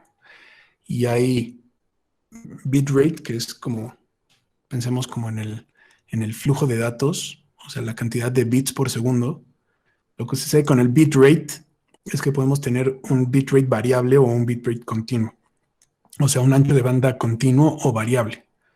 Esto quiere decir que cuando la imagen es negra, nuestro bitrate, si es variable, nos va a grabar como si fuera cero, como si no hubiera información. Y cuando hay una imagen, si lo tenemos en bitrate variable, vamos a tener ahí sí, en lugar de un bitrate de 0, vamos a tener de 25, de 24, y vamos a ir viendo cómo eso fluctúa dependiendo de la información que se despliega. Entonces, básicamente, en un bitrate variable, cuando hay información en pantalla, nuestro archivo o nuestro flujo de datos es más grande, y cuando no hay nada o hay poca información en pantalla, nuestro flujo de datos es pequeño. En un bitrate continuo, no importa si la imagen está en negro o está llena de ruido visual o hay formas, colores, todo, siempre va a ser exactamente el mismo. Entonces, aquí normalmente lo que se recomienda para tener archivos también un poquito más ligeros es pedirle que sea un bitrate variable para que solamente grabe o mande información el archivo cuando hay información que desplegar en la pantalla. Si no hay información, pues entonces que nuestro ancho de banda, nuestro flujo de datos se reduzca a lo más bajo o a lo mínimo, ¿no? Y ya, eso sería más o menos de este asunto de las especificaciones de video. Creo que, o sea, pueden sentir que fue muy técnico. Espero que no haya sido confuso. La realidad es que el mundo del video es todavía como más complejo que eso. Y voy a intentar tampoco meterme en como cuestiones muy complejas, pero eso es como lo básico que tienen que saber, sobre todo ahorita que vamos a empezar a trabajar con video, ¿no? Para que puedan reducir sus archivos, para que los puedan subir con facilidad a Internet. Aparte de eso, pues bueno, ya solo para completar un poquito el panorama, y yo la verdad es que no, como soy más fotógrafo que videógrafo, tengo más dispositivos para hacer fotografía que para hacer video, ¿no? Pero en la actualidad, desde hace muchos años, desde que las cámaras de foto empezaron a tomar video, que fue hace, pues no sé, hace como 10 años empezó a volver bastante común, pero por ejemplo mi primer cámara de foto no tomaba video, solamente tomaba fotos. Cuando las cámaras de foto empiezan a tomar video, se abre un mundo, porque entonces un montón de gente que hace foto también empieza a hacer video, y ese, bueno, mínimo es mi caso, y es el caso de un montón de personas que empezaron a encontrarse en un punto intermedio. Encima de eso, cuando los celulares pues toman foto y video, pues de repente ya queda al alcance de la mano de cualquiera convertirse en un productor audiovisual, ¿no? Entonces, hay algunas cosas que considerar si en algún momento, porque sé que en su corazón, en lo más profundo de su corazón, alguno de ustedes quiere ser youtuber y quiere vivir solamente de hacer videitos para YouTube o para Instagram. Entonces, hay algunas cosas que considerar al respecto. Hay distintas cámaras, ¿no? Obviamente, lo más común es la cámara de su celular. Y ahí pues va a depender completamente de qué celular tengan, de cuántas cámaras tengan, las posibilidades. Normalmente los celulares pues van a tener, o sea, en la actualidad cada vez aumentan más cámaras, ¿no? De repente hay 2, hay 3 cámaras, y hay una que es gran angular, otra que es telefoto, etcétera. Entonces, es padre que, o sea, que estos dispositivos que antes eran teléfonos con cámara, en realidad ahora son como cámaras que aparte son teléfonos, ¿no? Y que aparte son radios y que aparte son un montón de cosas. Como que su función principal ya dejó de ser como la cuestión de la telefonía y se concentró mucho más en la cuestión de los contenidos de imagen, de sonido, imagen fija, imagen en movimiento, de telecomunicaciones, pero no telefónicas, ¿no? Entonces, esto es lo que ustedes seguramente tienen a su disposición. Pero pues hay también como otros tipos de cámaras, ¿no? Acá, a ver, voy a pasar. No, no es esto. Acá, por ejemplo, pues sería lo que quizá algunos de ustedes tengan a la mano, que es una cámara de foto que hace video. Entonces, las cámaras de fotografía que hacen video, pues también vienen en distintos rangos. Y hay una gran problemática con las cámaras de foto que hacen video. Y esa gran problemática es que normalmente el video sale todo, o sea, cuando vamos cargando la cámara, pues se ven todos los movimientos, ¿no? Y eso está bien cuando están haciendo películas así como de terror, ya saben, de primera persona, donde se siente así como que el camarógrafo va corriendo y, o sea, los está persiguiendo un monstruo y eso hace sentir como una tensión muy particular, ¿no? Esa visión en primera persona hace que nosotros nos convirtamos, ¿no? En quien está corriendo. Hay un proceso de empatía mucho más fuerte a que si vemos una cámara externa perfectamente fija presente un monstruo persiguiendo a alguien, ¿no? Piensen en La Bruja de Blair o estas películas de terror que se llamaban REC. No sé si alguno alcanzó a ver una de estas, pero pues utilizaban mucho ese recurso. Entonces, las cámaras fotográficas, pues en realidad no están diseñadas para hacer video, ¿no? Las cámaras de video normalmente tienen como agarraderas y sobre todo tienen sistemas de estabilización. Algunos de sus lentes seguramente tienen un sistema de estabilización óptica dentro del lente, lo cual hay un lente que, o sea, contrarresta los movimientos que ustedes están haciendo hasta cierto límite para que lo que ustedes están fotografiando o grabando, pues se vea lo más estable posible, ¿no? Entonces, eso podría ser una de las ventajas, dependiendo de la cámara y el lente que ustedes tienen, sobre su teléfono. Que los teléfonos normalmente no tienen estabilización óptica, solamente los teléfonos de gama muy alta. Hay otro tipo de estabilización que es la estabilización electrónica, que es pues, que la cámara tiene unos procesadores que al momento de estar grabando el video, aparte de estarlo grabando, intentan electrónicamente distorsionar la imagen para compensar esos movimientos, ¿no? La estabilización electrónica, la verdad es que nunca es muy buena. La mejor estabilización es la óptica. Y en algunos casos, como de cámaras un poquito más nuevas, hay una estabilización que no está en el lente, sino que está en el sensor. Y es un sistema que se llama IBIS, I-B-I-S. Y latina no, y latina B de burro y latina S. Y el sistema IBIS es básicamente como si el sensor estuviera montado sobre unos amortiguadores que justamente en lugar de compensar con un lente el movimiento, más bien el cuerpo de la cámara, el sensor es el que se va moviendo para compensar el movimiento que nosotros podamos estar generando al momento de movernos, ¿no? Entonces, esos sistemas de estabilización, la verdad, ayudan mucho a que el video se vea así como un poquito más estable. No va a parecer que la cámara está perfectamente fija, pero no se va a ver tanto ese shake, ¿no? Sobre todo si toman mucho café en las mañanas y les da la temblorina a mediodía. O sea, va a ayudar a evitar muchísimo eso. Ahora, otra desventaja de las cámaras de foto es que muchas no tienen una pantalla abatible. Y eso es problemático porque hay veces que estás haciendo video y agachas la cámara y pues si la pantalla está perpendicular a tu vista, pues no ves, entonces te tienes que agachar tú. Entonces hay ciertas zonas que se complican mucho. En cambio, cuando uno tiene una pantallita abatible, pues es más fácil que, o sea, cuando uno ve desde arriba la cámara, así, pues es más fácil ver. O la ves, puedes levantar la cámara y ver muy claramente qué es lo que tienes en la pantalla. Hay otras pantallas que son todavía mejores, que no solamente salen, sino que como que salen hacia el lado y pueden rotar.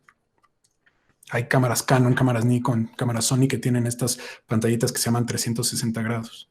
Y esas están padres porque cuando uno se está grabando, en el caso que les guste hacer como videoblogs y cosas así, puede justamente tener una pantalla que está viendo, la puedes girar para verte tú de frente y ver qué es lo que está viendo la cámara y esto te ayuda mucho a ajustar, ¿no? Y pues también, o sea, lo mismo, cuando tenemos una pantallita aquí que rota, pues la puedes ajustar para que sea muy cómodo, no importa la posición en la que tú estés en relación a la cámara, que tú siempre puedas ver qué es lo que está viendo la cámara, ¿no? Porque en foto, pues bueno, muchas veces uno pone el ojo, ¿no? Pero en video, como hay veces que vas con el estabilizador, vas con el micrófono, o sea, normalmente no se graba así. Normalmente se graba viendo una pantalla. Entonces es importante que sea, si esa pantalla es versátil, pues les va a ayudar a ustedes mucho. ¿Es necesario? Pues no, no es indispensable ni es necesario. Si sus cámaras no las tienen, pues no la tienen que vender y comprar una nueva. Es solamente información general. Entonces, hay otros sistemas, por ejemplo este que está aquí, y ahí estos se llaman estabilizadores, ¿no? O gimbals, con G de gato. Gimbal. Y estos gimbals lo que tienen, lo tengo que calibrar para que no se vaya. Denme un segundo.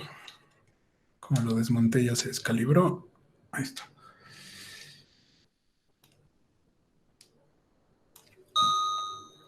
Y estos gimbals lo que tienen es que son sistemas de estabilización.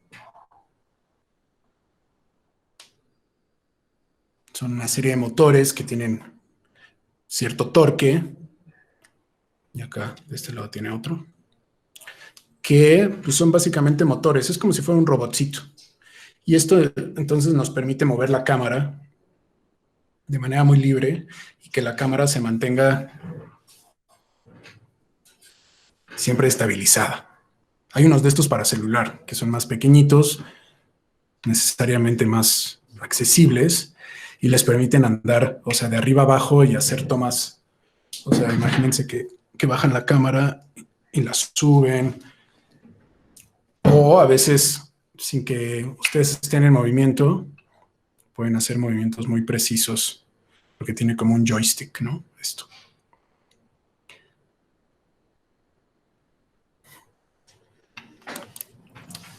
Entonces, estos ayudan muchísimo a los productores audiovisuales. ¿Qué pasó? ¿Cómo se llaman? Se llaman gimbals.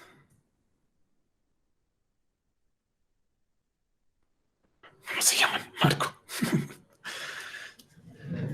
Así los pueden buscar. Y hay de distintos pesos. Obviamente hay gimbals que tienen, o sea, motores muy poderosos y, o sea, con mucho torque para cargar cámaras muy grandes, ¿no? Entonces, por ejemplo, este está diseñado para cargar hasta 2 kilos, ¿no? 2 kilos 100 gramos. Entonces, yo sé que puedo poner cámaras ahí de hasta de 2 kilos. Hay unos que cargan 3,5, hay unos que cargan 4, hay unos que ya cargan cámaras así tremendas. Pero vean, o sea, la verdad es que antes, o sea, tener uno de estos por, no sé, creo que uno de teléfono debe costar como 2,000, 3,000 pesos, que yo sé que cuando uno es estudiante no es tan accesible, pero tener un dispositivo que te permita, o sea, tener como este nivel de control y estabilidad, etcétera, por un costo así, pues antes era impensable, ¿no? La verdad es que son herramientas súper, súper útiles. Entonces, y aparte, cuando vimos lo de time-lapse, hay algunos time-lapse que tienen como movimiento, ¿no? Y es como, bueno, ¿cómo haces que 400 fotos, o sea, como que la cámara se vaya moviendo exactamente la cantidad de distancia necesario para que el movimiento se vea fluido? Bueno, pues se hace también con estos. Estos tienen una función de time-lapse donde, o sea, toma la foto y se mueve así, medio milímetro y medio milímetro y medio milímetro durante 3 horas. O sea, son motores de súper precisión y entonces de repente puedes tener un timelapse donde la cámara no está fija, ¿no? Sino que justamente tiene un paneo, o tiene un tilt, ¿no? O pues, o sea, y tienen funciones ahí medio raras donde tú puedes hacer que la cámara gire. Entonces piensen en videos de videoclips y cosas así donde la cámara empieza a hacer como movimientos muy raros de rotación y vórtices, etcétera. O también le dices, oye, modo selfie. Entonces ya la cámara voltea hacia ti para que le hables tantito y ya después se voltea para continuar. Bien. Entonces la verdad es que esto te libera muchísimo y te da como muchas posibilidades en el mundo del video, ¿no? La otra opción, y que es una opción un poquito más común y también menos costosa, son los tripiés. Y en este caso, pues los tripiés de video son distintos a los tripiés de foto. Y no tanto por las patas, sino por el cabezal. Lo voy a levantar tantito para que no vean. Esto es un cabezal de video. Y no sé si se acuerdan de los cabezales de foto, pero normalmente tenían como, o eran unas como de bola, donde uno desatornillaba y acomodaba la cámara, o había varias perillas, ¿no? Uno que nivelaba el horizonte, uno que hacía que la cámara viera hacia arriba o hacia abajo, que era el tilt, y otro que hacía que viera hacia los lados, que era el paneo. Y normalmente los tripiés de fotos están diseñados para que uno ubique la cámara en una posición y atornille todas estas perillas, y la cámara ya se quede quieta ahí. Los tripiés de video, pues justamente están diseñados para lo contrario, están diseñados para que nosotros podamos hacer movimientos. Y son tripiés que tienen sistemas hidráulicos. Entonces, ¿qué significa que tiene un sistema hidráulico? Bueno, tiene una serie como tiene un mecanismo básicamente que presenta una resistencia al movimiento, una resistencia mínima. O sea, imagínense que en lugar de mover como el tripié de foto que se mueve libremente, sino hay una pequeña fuerza que evita que yo al empujar, o sea, haya cierta continuidad. Y esa resistencia justamente lo que genera es que, ahorita no tengo la cámara montada aquí porque está en el estabilizador, pero los tripiés de video aparte tienen como estos manerales largos que justamente están diseñados para que si yo quiero hacer un paneo y puedo regular la fricción con una perilla, al haber esta resistencia, normalmente el movimiento va a ser mucho más limpio y continuo. Entonces pueden pensar en cualquier escena creo que la clase pasada decía, ¿no? Como la película esta de Roma de Cuarón, donde hay estos paneos de la casa mientras está saliendo y entrando la asistente doméstica, ¿cómo se llama? Bueno, está Yalitza Aparicio, ya caracterizada, porque no me acuerdo cómo se llama como personaje, pero que entra y sale de las habitaciones mientras está este paneo. Bueno, esos paneos es muy difícil hacerlos a mano alzada o Cleo, se llama Cleo, claro, o con un tripié que no tenga un sistema de este tipo, ¿no? Entonces, si ustedes se van a dedicar al video, de repente vale la pena, no tienen que comprar un tripié total, completo de video, porque también los hay. Pueden comprar solamente el cabezal y montarlo sobre un tripié que pues puede funcionar para foto, para lo que sea. O sea, el tripié estoy hablando solamente de las puras patas, ¿no? Y aparte, o sea, ahorita estoy paneando, pero también acá tiene otra perilla que me cambia la resistencia o la fricción del tilt, que es arriba y abajo. Y en video normalmente no hay, o sea, como que cambiar la inclinación, ¿no? A menos de que quisieran hacer un plano holandés o algo así, que son estos planos como inclinados, pero no son muy comunes. Entonces, normalmente es así. Y en video, pues casi piensan en las películas, pues todas son en formato horizontal, ¿no? El formato vertical apareció básicamente pues, por el uso de los celulares. Pero antes de eso, el video siempre era en formato horizontal, ¿no? Hay una aplicación gratis para celular que estabiliza un poco, se llama 24 frames per second. Bueno. La estabilización que haces, esa aplicación, Valentina, seguramente es una estabilización electrónica. Entonces, de nuevo, la estabilización óptica es, o sea, un lente o el sensor que está contrarrestando tus movimientos. La estabilización electrónica es más bien, es como la imagen digital que se va a distorsionar, o sea, la va a jalar. Es como si hiciéramos un warp o una distorsión en Photoshop donde la imagen, o sea, de repente es como si la levantaras o la bajaras o la estiraras en ciertas direcciones para aparentar que está estática, ¿no? O que está estabilizada. Y finalmente, la mayoría de los tripiés de los cabezales de video, al igual que los de foto, tienen una chancla, ¿no?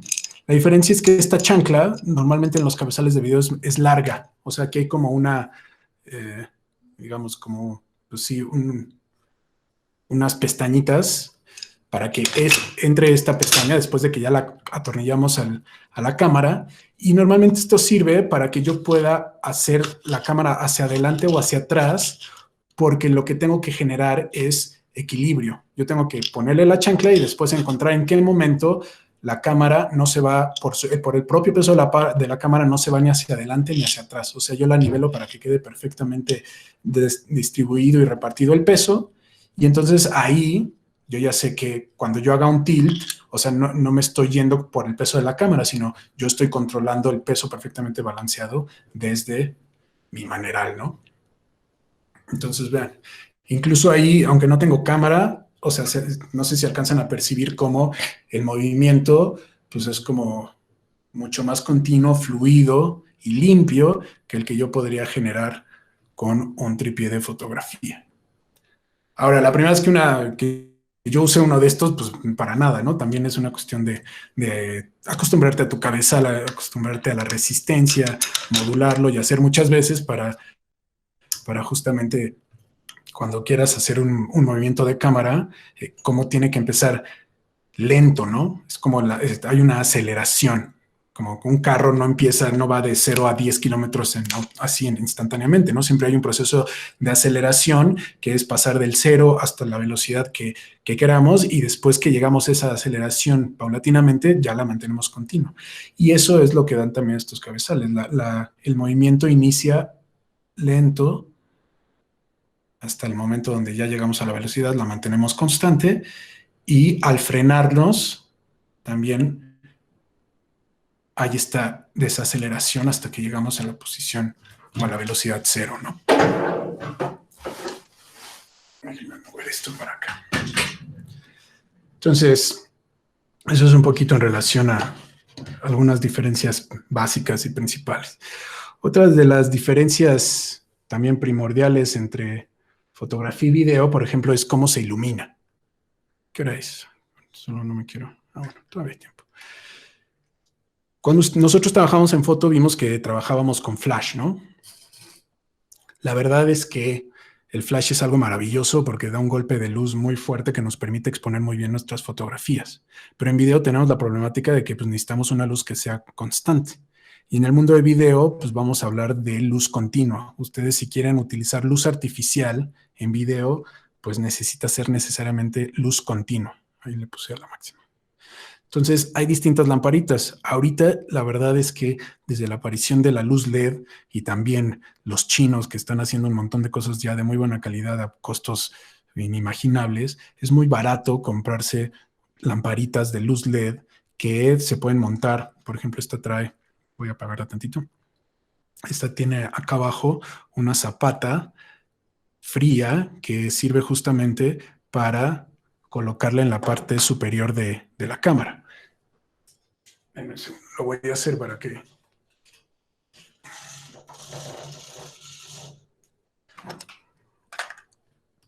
Entonces vean, o sea, en esta zapata que es donde va el flash, perdón, se pone una lamparita y si ustedes requieren luz mientras están grabando, pues ya, o sea, van a ir la vida con su lamparita y esto pues es luz continua y les va a dar una reproducción del color, un CRI, que eso pues, creo que lo vimos nosotros en clase de foto, pero creo que casi ningún otro maestro lo ve, pero que es que estas luces reproducen bien el color, ¿no? O sea, la saturación del color es bastante elevada con una luz de este tipo, a diferencia con una luz fluorescente que normalmente hace que los colores se vean pálidos, ¿no? Entonces, vean, esto está súper, que es súper portátil, es de batería recargable, y creo que en mi caso compré 2 por como $1,000, ¿no? Y de ahí, pues ya hay obviamente luces como un poquito más grandes, ¿no? Dependiendo de lo que ustedes vayan a iluminar, porque esa lamparita pues sirve para rellenar un poquito, etcétera. Pero, ahora vamos a ver. Por ejemplo, esa que están viendo ahí es otra lámpara LED que ya es un LED de 300 LEDs que está iluminando aquí mi escritorio donde tengo las cosas. Y por ejemplo, esta que está acá arriba, que está detrás de una sombrilla para hacer que la luz sea un poquito más suave, pues ya es una lámpara de 900 LEDs, ¿no? No está a la máxima potencia, pero pues ya con esta puedes iluminar ciertas situaciones, personas, etc. Ahora, iluminar un estudio o algo así, pues requiere de lámparas súper grandes. No sé si alguno haya visto como detrás de cámaras, etcétera, de los estudios de televisión o de películas, del tamaño de las luces. Hay veces que no tienen una, ¿no? Sino que tienen una como parrilla que se llama... En teatro también le llaman paso de gato, que es básicamente una estructura de metal donde se montan las luces y hay veces que tienen 10, 15, 20 luces alumbrando todo, ¿no? ¿Por qué? Pues porque, de nuevo, si aumentamos mucho el ISO no se ve tan bien. Entonces necesitamos, para mantener la señal del ISO, el ruido bajo, pues necesitamos muchísima luz y tener luz controlada. Cuando se hacen grabaciones en locación, pues muchas veces se llevan plantas de luz, ¿no? O sea, a gasolina que generan una cantidad de luz impresionante para alimentar unos fresneles, unas lámparas de 10,000 watts, cosas así muy, muy tremendas que aparte producen muchísimo calor, consumen muchísima energía, etcétera. No sé. No te preocupes, Zoixa. Nos vemos, cuídate. Entonces, de repente por eso la producción de cine se ven como tan monumental todo, ¿no? Llegan camiones y camiones que traen luces, que traen tripiés para montar, que traen la planta, que traen, o sea, infinidad de cosas. Ahora, ¿dónde estábamos? Acá. Ahora, la otra parte súper importante del video, pues es el audio, ¿no? Un audio chafita, pues hace que una buena imagen, pues se convierta en una imagen que ya no se disfruta tanto. Entonces, hay distintas clases de micrófonos. Este que estamos viendo aquí en pantalla es un micrófono shotgun. Shotgun como de escopeta. Esto es básicamente una esponja que es un escudo de viento, un windshield, y hay unos escudos de viento todavía más peluditos que se llaman, o sea, que se siguen llamando escudos de viento, pero les dicen coloquialmente como dead cats, gatos muertos, o en Australia les dicen dead wombats, wombats muertos, que tienen una textura de pelo. Quizá cuando lleguemos a audio hablemos un poco más, para que si el aire le pega directo al micrófono no se escuche esto, ¿no? O se escuche menos. Entonces estos micrófonos, normalmente los micrófonos que vienen incluidos en las cámaras de foto que graban audio, pues no son de muy buena calidad. O sea, y son micrófonos que vienen incorporados, entonces cualquier movimiento o, no sé, como roce que tú tengas con la cámara mientras la estás maniobrando, se graba en el audio. Entonces, estos micrófonos también se pueden poner, vean acá en la zapata, y hay unos bastante accesibles, ¿no? De nuevo, les digo que los chinos están haciendo cosas muy, muy baratas y ya de una calidad bastante aceptable. Y lo que sucede acá es que estos micrófonos se pueden conectar. Y esto tendrían que checar su cámara antes de comprar un micrófono, ¿no? Que tenga una entrada de estas como de audífono. Déjame ver si puedo enfocar. Si ven, o sea, esta es una entrada de 3.5 milímetros o mini plug, como le dicen. Y esta se conecta al input de la cámara, que es el micrófono. Y entonces, cuando yo empiezo a hacer una grabación, en lugar de que el audio provenga de los micrófonos de la cámara, ya viene de un micrófono que es mucho más fino, ¿no? Y aparte de ese micrófono, esta parte roja que ven en pantalla se llama shock mount, que es básicamente una montura anti-shock. Esto quiere decir que si yo le pego a la cámara, si la muevo, etcétera, esta montura roja está amortiguando para que el ruido que se pueda generar por movimientos, por roces, etcétera, no llegue al micrófono y no quede grabado en la grabación, ¿no? Entonces ya también yo voy. Digo, si quieres montar el micrófono y la lamparita en la misma cámara, pues necesitas una zapata doble, ¿no? Para poderlas montar las dos. Entonces se van convirtiendo un poco como en robots, ¿no? Tú empiezas con una cámara y le vas agregando y agregando y agregando cosas. En el mundo, o sea, yo no tengo una cámara de video dedicada, pero una cámara de video, pues normalmente ya traería como los micrófonos, el soporte del micrófono integrado en la cámara y seguramente traería ahí algún espacio para atornillar la lamparita. Entonces, eso es un poco en relación al video. ¿Qué otras cámaras tienen disponibles? Cámaras de acción, ¿no? Hay cámaras GoPro que normalmente tienen estos lentes así como super ojos de pescado que tienen un ángulo de visión muy abierto. Por ejemplo, esta es una cámara 360, significa que tiene dos lentes y que si yo la pongo al centro de una habitación, pues graba en todas las direcciones, ¿no? Y esto se utiliza mucho para realidad virtual, videos inmersivos, etcétera. Y bueno, hay variaciones, ¿no? Cámaras deportivas como las GoPro que se pueden montar en bicicletas, que se pueden montar en carros, que se pueden montar en cascos, etcétera, que también ofrecen como un mundo distinto de captura de imagen. Otra cosa que está muy de moda pues son los drones, ¿no? O sea que es pues básicamente poder por fin despegarnos del piso sin Y hablando un poquito, quizá en referencia al primer capítulo del cine y el avión, la verdad es que volar un dron es una experiencia bastante padre porque a pesar de que tu cuerpo no está en riesgo, pues sientes un poco de adrenalina en la primera vez o las primeras veces que vuelas, porque pues finalmente tú eres el piloto y tú estás controlando. Y sobre todo el cambio de perspectiva, ¿no? Poder elevarte 100 metros. Bueno, aquí en México el límite son 100 metros de altura a partir del punto de despegue, ¿no? Tienes que dar tu dron de alta en la Asociación Mexicana de Aviación y, o sea, si vas a hacer cosas o trabajo comercial tienes que sacar una licencia. O sea, es un mundo bastante... Y hay un montón de reglamentaciones, ¿no? Como que no puedes volar un dron a menos de 900 metros de un helipuerto, tienes que estar a 9 kilómetros de distancia de cualquier aeropuerto, no puedes volar sobre personas. O sea, hay muchas reglamentaciones porque pues ya es como el espacio aéreo de una nación es como bastante delicado, ¿no? Justamente por eso y fue muy sonado en la última marcha que llegó ahí al Zócalo, había uno que parecía que tiene un sniper, ¿no? Y empezaron a decir, ay, hay un francotirador en el techo del Palacio Nacional. Y no era un francotirador, era más bien un dispositivo que está diseñado para mandar ondas que hacen que la conexión del dron con el control que lo maneja se corten y entonces el dron o aterriza en automático o simplemente se cae, ¿no? Entonces son dispositivos que se utilizan en muchos lugares para evitar pues, espionaje en muchos niveles, ¿no? Y el dron, ven, acá, así como hablábamos del estabilizador ahorita de la cámara, los drones también traen su estabilizador, ¿no? También 3 ejes de estabilización para que cuando están volando y llega un viento fuerte y o sea, el dron está como luchando por mantenerse estable contra el viento, la cámara siempre se mantiene perfectamente estabilizada para darnos una sensación de que todo está quieto, ¿no? Y de que las cosas están más o menos estáticas. Entonces, muy divertido esto, pero pues, también con tantas limitantes no está tan padre. La desventaja también es un poco que las baterías, pues solo te duran como, no sé, estas te dan 25 minutos de vuelo, ¿no? Y de esos 25 en realidad utilizas 20 porque pues siempre tienes que regresar al punto de despegue con un poquito con mínimo 20% de batería para estar seguro que el dron no se te va a caer, ¿no?